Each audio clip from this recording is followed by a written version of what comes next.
आयका डेवलॉट की ज़िंदगी में हमेशा एक गर्माहट रही थी, लेकिन वो किसी पारंपरिक परिवार वाली वार्मथ नहीं थी।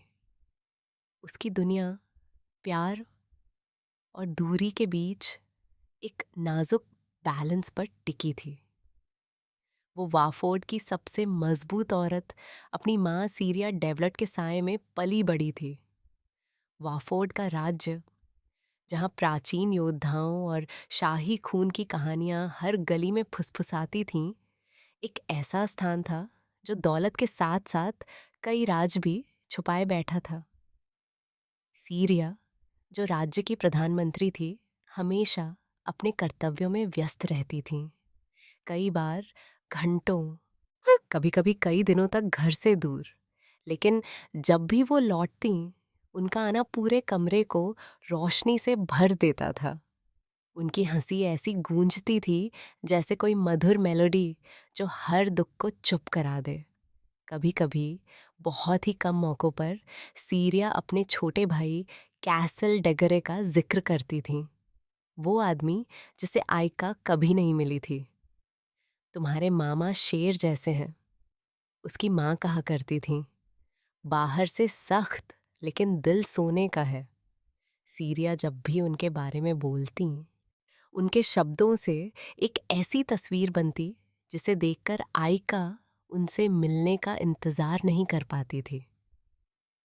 लेकिन एक छोटी बच्ची होने के नाते आयका इन शब्दों के पीछे छिपे बोझ को समझ नहीं पाई। उसने अपनी माँ की बातों पर आंख बंद करके भरोसा किया। उसके मामा दयालु ही होंगे, जैसा माँ ने कहा था।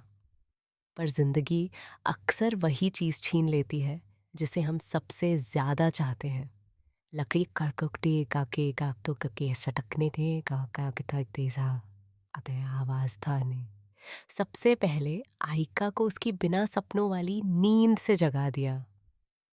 वो अपनी माँ की बाहों में थी, उनकी गाड़ी के पिछले हिस्से में। वो दोपहर को पत्थरों वाली सड़क पर धीरे धीरे हिल रही थी। लेकिन वो शांत सफ़र कुछ ही पलों में एक डरावने नाइटमेयर में बदल गया। आयका ने अपनी आंखों के कोने से देखा। काले लबादे पहने कुछ लोग पेड़ों से कूद रहे थे। उनकी तलवारें चांदनी में चमक रही थीं। चीखें हवा में भर गईं। हमला शुरू हो चुका था।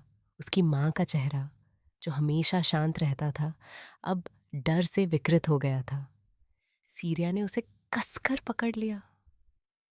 आयका, नीचे रहो और चुप रहो, जो भी हो, और एक शब्द मत बोलना। लेकिन आयका खुद को रोक नहीं पाई। उसने कभी इतनी हिंसा नहीं देखी थी। पहरेदारों की चीखें, तलवारों की टकराहट और जिंदगी छीनने की निर्दयी आवाज, सब कुछ उसके कानों में गूंज रहा था। अराजकता के बीच उसने एक आदमी की ठंडी आंखों की झलक देखी। ये इससे पहले कि उसकी माँ ने अपने शरीर से उसे ढक लिया। आयका, इसे निगल लो। सीरिया की आवाज भारी और टूटी हुई थी।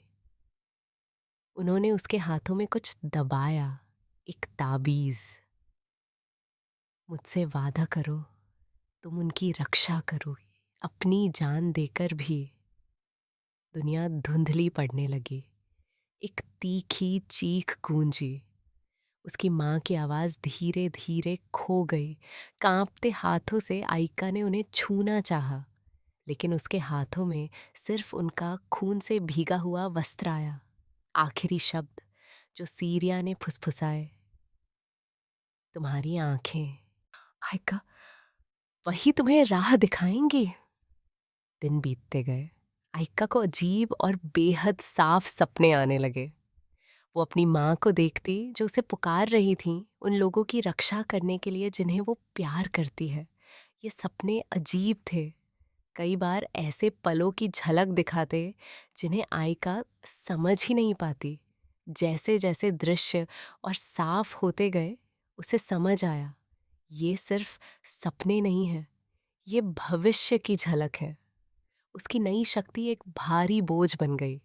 वो दुखद घटनाएं पहले से देख लेती, लेकिन उसके मामा कैसल उसकी बातों को हल्के में लेते। वो उसकी चेतावनियों पर शक करते। उनके बीच दूरी बढ़ने लगी। कैसल, जो एक योद्धा था और अपने कर्तव्यों में डूबा रहता था, आइका के इस अनोखे गिफ्ट को मानने से इनकार कर देता। मैं कुछ भी दोबारा जिंदा करने की कोशिश नहीं कर रही मामा, आइका ने धीमी कांपती आवाज में कहा। मैं बस समझना चाहती हूँ, आप इतने गुस्से में क्यों हैं? कैसल की आंखों में एक पल के लिए कुछ टूटा, एक कमजोरी, तो जैसे उनके कवच में दरार पड़ गई हो। लेकिन वो पल तुरंत गायब हो गया। मैं गुस्से में नहीं हूं, उन्होंने जबरदस्ती शांति से कहा। मैं बस अतीत से थक चुका हूं। हफ्ते महीनों में बदल गए। आइका का दुख कुछ और बन गया, कुछ ऐसा जिसे वो नाम नहीं दे पा रही थी। उसके सपने अब इतने असली लगते कि जैसे यादें हों, न कि उसके मन की कल्पना। उसने अपनी माँ को फिर देखा। इस बार वो एक अंधेरे कमरे में खड़ी थी, चेहरा चिंता से भरा। माँ की आवाज गूंजी। आइका, समझो, तुम्हारी आंखें एक वरदान हैं, और लेकिन ये अभिशाप भी बन सकती है। उन्हें तुम्हें नियंत्रित मत करने देना। आइका घबराकर जाग गई। उसका दिल तेज धड़क रहा था। क्या ये चेतावनी थी, कोई संकेत, या बस उसका अपना दुख बोल रहा था? जब कैसल, जो हमेशा उसकी बातों को नज़रअंदाज करता था, ये खुद बेचैन दिखने लगा, तब आइका को अपने सपनों की सच्चाई समझ आई। उसने कैसल को खतरे में देखा। उसकी माँ के अतीत से जुड़ा एक व्यक्ति लौट आया था, बदला लेने के इरादे से। कैसल ने साफ कर दिया कि वो आइका को अपनी जिंदगी में नहीं चाहते। वो उसे बार बार अपने रास्ते से दूर रहने का आदेश देते, उसे बोझ कहकर पुकारते। हवेली में एक सख्त रूटीन लागू था, जहां आइका खुद को बाहरी महसूस करती। उनकी ठंडक उसकी माँ की गर्माहट के बिल्कुल विपरीत थी, और सीरिया के बिना आइका अपनी जिंदगी को समझने की कोशिश में उलझती रही। एक दिन कैसल का शाही सलाहकारों से तीखा विवाद हुआ।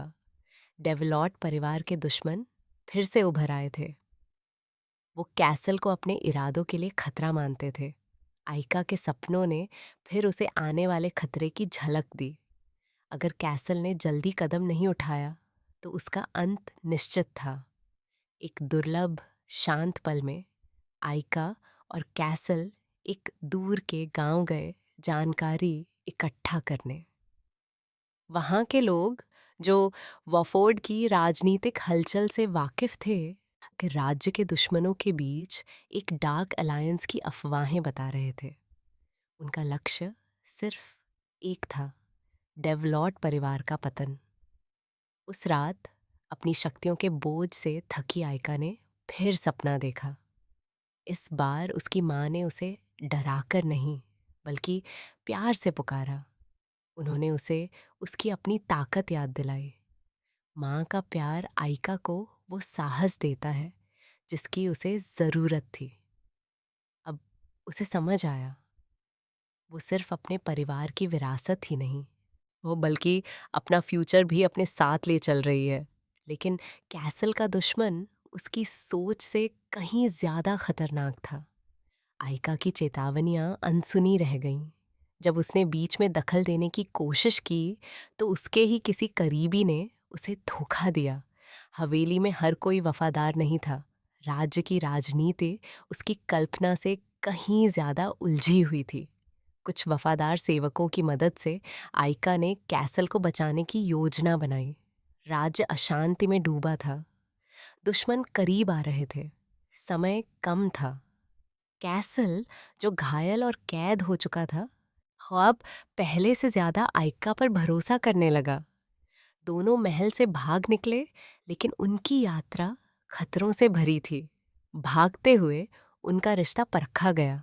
जैसे जैसे वो करीब आए, आइका अपने मामा की रक्षा और अपने अस्तित्व को समझने के बीच झूलती रही।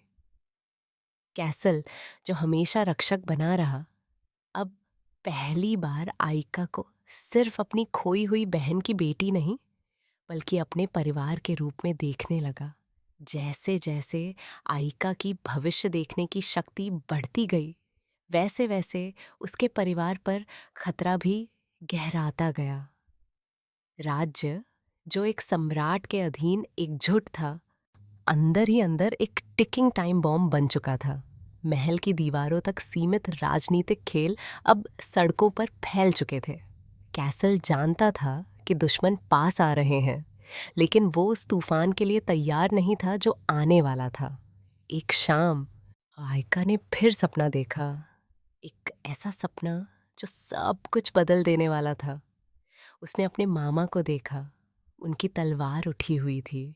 वो अपनी अब तक के सबसे बड़े दुश्मन का सामना करने वाले थे, लेकिन वो कोई इंसान नहीं था। वो अंधकार की एक भयावह सृष्टि थी जो पूरे वफोर्ड को विनाश की आग में झोंक सकती थी। अगर आपको ये कहानी पसंद आई हो तो प्लीज़ अपना सपोर्ट दिखाइए। नीचे लाइक और कमेंट करके अपनी थॉट्स ज़रूर बताइए, और चैनल को सब्सक्राइब करना ना भूलें ताकि आप सेकंड पार्ट से जुड़े अपडेट्स पा सकें, जो मैं जल्द ही अपलोड करने वाला हूँ। आपका सपोर्ट मेरे लिए बहुत इम्पॉर्टेंट है। इस जर्नी का हिस्सा बनने के लिए थैंक यू।